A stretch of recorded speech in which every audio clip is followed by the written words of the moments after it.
One welcome back to your YouTube channel. आज हम पढ़ेंगे डिस्प्लेसमेंट रिएक्शन। हम पिछली क्लास में हमने पढ़ा था combination and decomposition reaction. Combination reaction क्या होता है, कैसे होता है, डिटेल एक्सप्लेनेशन में आपको वीडियो के सेकंड पार्ट में मिल जाएगी। कॉम्बिनेशन रिएक्शन मैं आपको अगर शॉर्ट में समझा दूँ तो combination reaction A plus B is equal to C, दो रिएक्टेंट जुड़ के एक प्रोडक्ट बनाते हैं, कॉम्बिनेशन उसे कहते हैं। एंड डिकम्पोजिशन उसे कहते हैं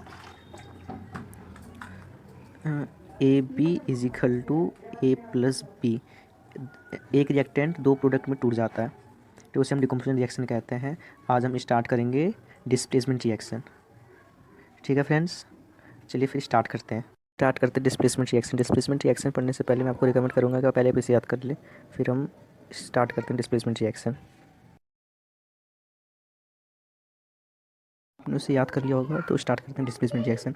इन एक्टिविटी 1.9 में हमें कह रहा है कि टेक अ 3 आयरन नेल, हमें 3 आयरन नेल लेना है जिसे सैंड पेपर से साफ़ कर लेना है। फिर 2 टेस्ट ट्यूब लेना है और ए एंड बी मार्क कर लेना है, और दोनों टेस्ट ट्यूब में हमें कॉपर सल्फेट सॉल्यूशन लेना है 10 ml, जैसे इस एक्टिविटी में बता रखा है। एंड फ्रेंड्स, आफ्टर उसे हम लेने के बाद एक थ्रेड से बांध लेंगे आयरन नेल को। हम उस आयरन नेल को इस तरह बांध लेंगे जैसे हमें एक्टिविटी में दिखा रखा है।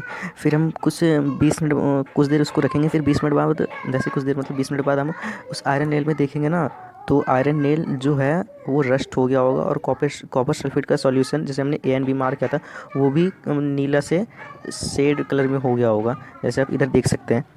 आयरन नेल ब्राउन कलर का हो गया, आयरन नेल ब्राउन कलर का हो गया, एंड कॉपर सल्फेट ब्लू से वाइट हो गया। ये इसलिए हुआ क्योंकि आयरन ने डिस्प्लेस कर दिया कॉपर को। आयरन ने कॉपर को डिस्प्लेस कर दिया, इसलिए मैं आपको बोल रहा था कि पहले आप उससे याद कर लें, जिससे आपको ईजिली पता चल जाएगा कि इसमें कौन सा रिएक्शन हो रहा है। तो इसमें देखिए ये रिएक्शन बता रहा है ना, क्या आयरन था, कॉपर सल्फेट सॉल्यूशन था, आयरन कॉपर से ज़्यादा है तो आयरन ने कॉपर सल्फेट को हटा दिया और कॉपर हट गया। तो मैं आपको सिंपल भाषा में बताऊँ ना, तो जैसे ए कंपाउंड है और प्लस सी बी है। ए जो है ना बी सी से ज़्यादा रिएक्टिव है और सी है वो बहुत कम रिएक्टिव है। तो ये ए जो कंपाउंड है ना वो बी के साथ आ जाएगा और सी को छोड़ देगा। तो इसका सिंपल कॉन्सेप्ट यही है, बाकी आपने उसमें से याद कर रहे हो तो आपको ईजी पड़ेगा डिस्प्लेसमेंट रिएक्शन, समझ। तो ना फ्रेंड्स देखिए, इसमें भी वैसे ही बता रहा है, सारे में कॉपर से सारे रिएक्टिव है तो कॉपर को डिस्प्लेस कर रहा है। एंड सवाल ये होता है जैसे कॉपर से कम वाला वो कॉपर को हटा पाएगा, जैसे एच जी है, एच जी मरकरी को बोलते हैं, एच जी आपने याद किया होगा तो आपको पता होगा। एच जी है वो कॉपर सल्फेट के साथ रिएक्ट किया है CuSO4, तो वो पता क्या करेगा, वो कुछ नहीं करेगा, वो CuSO4 ऐसे ही रहेगा और प्लस Hg। तो बस इतना ही था।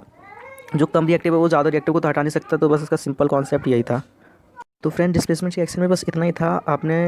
आप समझ ही गए होंगे, अगर नहीं समझे होंगे तो कमेंट बॉक्स में कमेंट करके क्वेश्चन बता दे, मैं उसका सॉल्यूशन आपको रिप्लाई कर दूंगा। And now will start double displacement reaction. Displacement reaction हमने क्या देखा था, जो ज़्यादा रिएक्टिव है उसको वो कम रिएक्टिव को हटा देता है, ज़्यादा रिएक्टिव वाला कम रिएक्टिव को डिस्प्लेस कर देता है, आर हटा देता है बी को या सी को जो कम रिएक्टिव है। ठीक है ना। हम डबल डिस्प्लेसमेंट पढ़ेंगे जो एक्सचेंज ऑफ आयन, इसमें आयन का चेंज होता है, समझ रहे ना। जो पॉजिटिव होगा वो नेगेटिव के साथ चला जाएगा, जो नेगेटिव होगा वो पॉजिटिव के साथ चला जाएगा। ओके, तो इसमें एक्टिविटी 1.10 में हमें बता रहा है कि एक हमें सोडियम सल्फेट लेना है और उससे 3 ml सोडियम सल्फेट लेना है, और एक टेस्ट ट्यूब में उसे डाल देना, और जो दूसरा टेस्ट ट्यूब है ना उसमें भी 3 ml बेरियम क्लोराइड लेना है और उन दोनों को मिक्स कर देना है। उन दोनों को मिक्स करने के बाद ना एक प्रेसिपिटेट फॉर्म होगा। उस प्रेसिपिटेट वो होता है जो इनसॉल्युबल इन वाटर होता है, जो वाटर में मिलता नहीं है। ओके, इनसॉल्युबल इन वाटर, देखिए इस यहाँ पर भी लिख रखा है इनसॉल्युबल इन वाटर। और इन जो इनसॉल्युबल इन रिएक्शन को हम कहते हैं प्रेसिपिटेशन रिएक्शन। जो किसी भी रिएक्शन को फॉर्म करते समय कोई इनसॉल्युबल सब्सटेंस फॉर्म हो तो उसे हम करेंगे प्रेसिपिटेशन रिएक्शन। ओके, इसमें आप कंफ्यूज नहीं हो जाएगा। प्रेसिपिटेट वो इनसॉल्युबल सब्सटेंस होता है, और प्रेसिपिटेशन रिएक्शन जब उस रिएक्शन को हम करते हैं और वो उसमें प्रेसिपिटेट फॉर्म होता है तो उसे हम प्रेसिपिटेशन रिएक्शन कहते हैं। ओके, तो उसमें क्या एक्टिविटी में क्या लिया था, सोडियम सल्फेट लिया था, उसको बेरियम क्लोराइड से कर दिया, रिएक्ट कराया तो बेरियम सल्फेट हो गया एंड NaCl हो गया। ठीक है ना फ्रेंड्स, आगे हम देखते हैं बुक में क्या लिख रखा है। देखिए, वो जो वाइट प्रेसिपिटेट था वो बेरियम सल्फेट था, वाइट प्रेसिपिटेट जो फॉर्म हुआ था। ठीक है, इसमें देखिए सल्फेट का नेगेटिव है, बेरियम का पॉजिटिव है, तो दोनों एक साथ आ गया। और जो हमें सोडियम क्लोराइड NaCl मिला था ना वो सॉल्युबल इन वाटर था। देखिए सोडियम क्लोराइड सॉल्यूशन, सॉल्यूशन मतलब वो पानी में ही मिला था, हमें उसमें ही मिला था सोडियम क्लोराइड, हमें कोई मतलब साइड से नहीं मिला था जैसे हम नमक देखते हैं। ओके, तो जो वाइट प्रिसिपिटेट था वो हमारा बेरियम सल्फेट था। ठीक है ना फ्रेंड्स, तो बस इसमें इतना ही है। और डबल डिस्प्लेसमेंट का अगर आप डेफिनेशन याद करना चाहेंगे तो ये देखिए, सच रिएक्शन से आप यहाँ तक याद कर सकते हैं, such reaction in which there is a exchange of ion between the reactants are called double displacement. मैंने आपको पहले बताया डबल डिस्प्लेसमेंट में बस एक्सचेंज ऑफ आयन होता है, ये उतना इंपॉर्टेंट है नहीं, पर फिर भी आप याद करके रखिएगा, डेफिनेशन से हमें हमारा कॉन्सेप्ट और क्लियर होता है। And friends, now will start oxidation and reduction. Oxidation मतलब मैं अगर सिंपल भाषा में बोलूँ तो ऑक्सीजन का जुड़ना और हाइड्रोजन का हटना।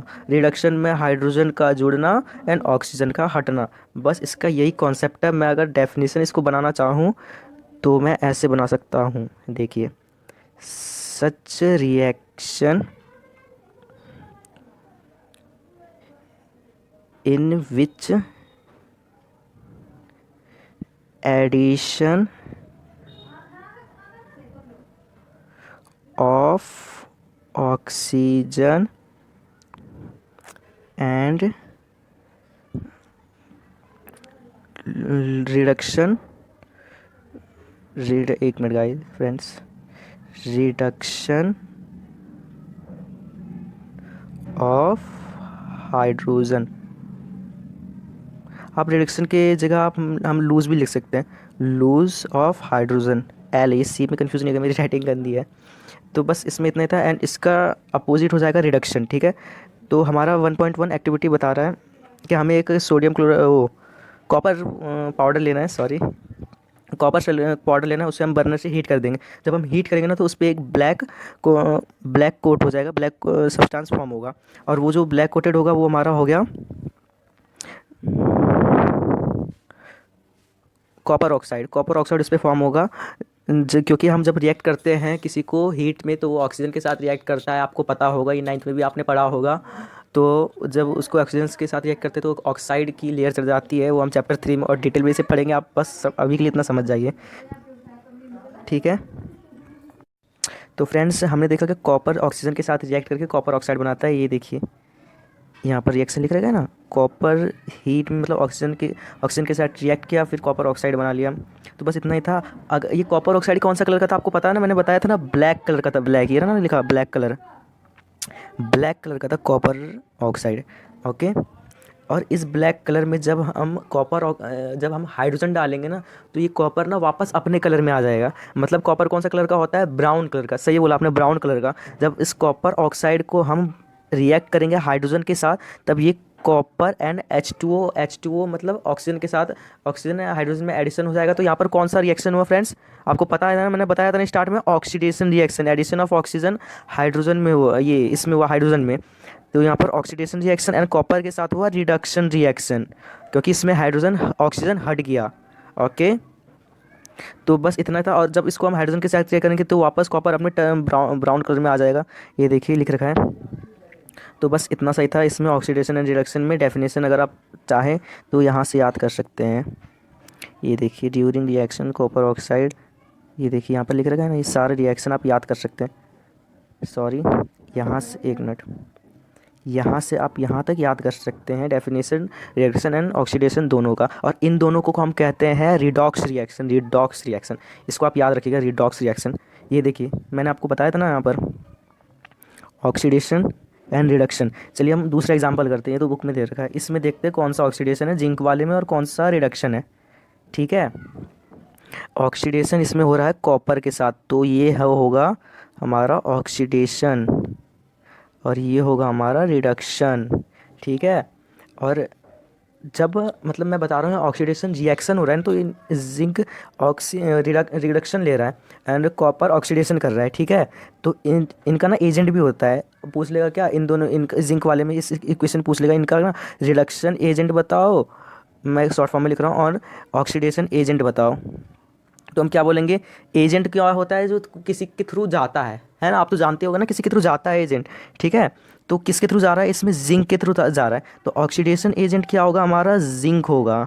ठीक है ना, एंड रिडक्शन एजेंट हमारा क्या होगा, कॉपर होगा। ये हमारा रिडक्शन एजेंट हो गया। ठीक है, समझ रहे ना आप मैं क्या बोलना चाह रहा हूँ।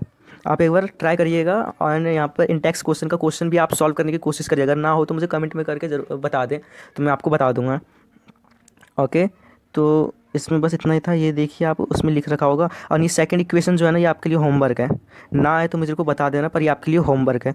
ओके, मेरे को कमेंट में कमेंट करके ज़रूर बता देगा, अगर ना आए, ना सॉल्व हुए तो। ठीक है ना। And now will start corrosion and reduction. Okay, corrosion क्या होता है? कोरोजन बोले तो एक तरह से रस्टिंग है। मैं सिंपल भाषा में बताना चाहूँ तो कोई भी शाइनी आर्टिकल, जैसे हमारा आयरन जब नया नया आया था तो बहुत शाइन करता है, बहुत ज़्यादा शाइन करता है, और फिर कुछ दिनों बाद वो ब्राउन कलर का हो जाता है। और फिर इस प्रोसेस को हम में सबको पता है रस्ट कहते हैं, रस्टिंग ऑफ आयरन। ठीक है, तो कोरोजन क्या होता है? कोई भी मेटल जब किसी मॉइस्चर के अटैक में आ जाए, मॉइस्चर या फिर एसिड किसी के भी अटैक में आ जाए, मॉइस्चर समझे ना, नमी के अटैक में आ जाए, तो उसको हम कहते हैं वो कोरोड हो गया। और जो प्रोसेस लेता है ना मॉइस्चर के अटैक में आना फिर कोरोड होना, उस प्रोसेस को हम कहते हैं कोरोजन। देखिए यहाँ पर लिख रखा है कोरोजन। यहाँ डेफिनेशन अगर हम बनाना चाहे कोरोजन का तो यहाँ से मिलेगा। when a metal is attack of substance around it such a moisture acid such it said to corrode, this process is known as corrosion। आप यहाँ से यहाँ तक कोरोजन की डेफिनेशन याद कर सकते हैं।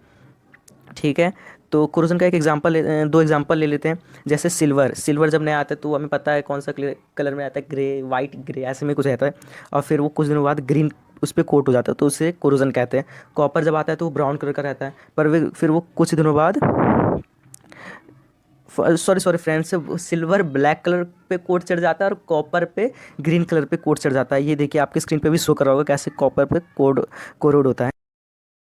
आपने देख लिया कैसे कोरोड कॉपर पे होता है। एंड देखते हैं कि कोरोजन के क्या क्या काउजेज़ है। कोरोजन के यही काउजेज़ है कि जैसे बहुत सारे कार बॉडी में आयरन का यूज़ होता है, ब्रिजेस में आयरन का यूज़ होता है, तो इन सबको डैमेज कर देता है। ये बहुत ज़्यादा मनी का लॉस भी होता है, हमें सबको पता है।